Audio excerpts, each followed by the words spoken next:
PRS ഹോസ്പിറ്റലിൽ ഈയിടെ install ചെയ്ത AI എക്യുപ്പ് ചെയ്തിട്ടുള്ള റോബോട്ടിക് സർജറിയെക്കുറിച്ച് ആണ് ഇപ്പോൾ സംസാരിക്കുന്നത്.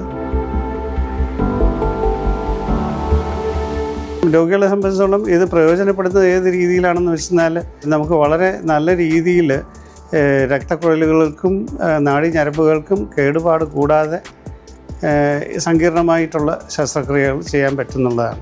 പ്രത്യേകിച്ചും പെൽവിക് സർജറീസ്, അതായത് ലാർജ് ഇൻറ്റസ്റ്റൈൻ, റെക്ടം, യൂട്രസും അതുമായിട്ട് സംബന്ധിച്ച അവയവങ്ങളും മൂത്രാശയവും അതോടനുബന്ധിച്ചുള്ള അവയവങ്ങളും അതിലേക്കുള്ള സർജറികളെല്ലാം തന്നെ വളരെ കൃത്യമായിട്ടും സുരക്ഷിതമായിട്ടും ചെയ്യാൻ പറ്റുന്ന രീതിയിലാണ് ഈ റോബോട്ടിൻ്റെ പ്രവർത്തനം.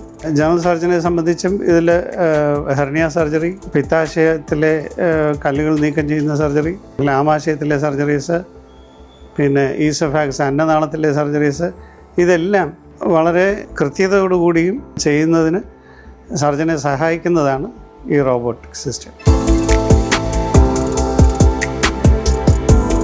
ജനങ്ങളുടെ ഇടയിൽ ഈ ഒരു റോബോട്ടിക് സർജറി എന്ന് പറയുമ്പോൾ ഒരു മിഥ്യാധാരണയുണ്ട്.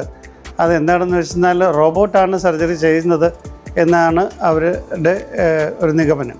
പക്ഷേ അതല്ല, സർജനെ സർജറി ചെയ്യുന്നതിനുള്ള സഹായം ചെയ്യുന്നതാണ് ഈ റോബോട്ടിൻ്റെ പ്രധാനപ്പെട്ട ഉപയോഗം.